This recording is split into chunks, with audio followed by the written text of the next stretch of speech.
I might have to go through some stuff that's hard. I don't know.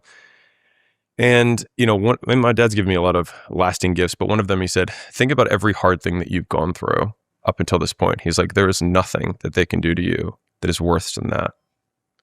And that actually was incredibly empowering. And I remember when there were more hardships that were going on, I just immediately went to the worst things that I had gone through. And I was like, oh my God, this is nothing. And so I was able to like go through this relatively hard thing where there were people who were like cracking and crying and all this stuff. Like, I want to say grown men, but I would say adult boys next to me.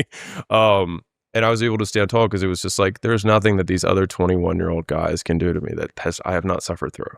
It's a good justification for doing hard things. That Rogan's got this line, the worst thing that's ever happened to you is the worst thing that's ever happened to you. Yeah. And if the worst thing that's ever happened to you is somebody misspelling your name on a Starbucks cup, that's a big deal.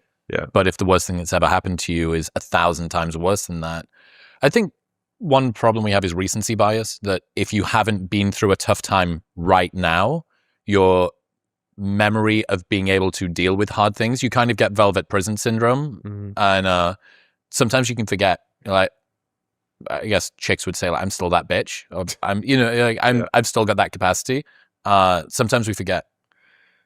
Yeah, I think one of the strongest frames that has gotten me through those harder times is that this is the story I will one day tell.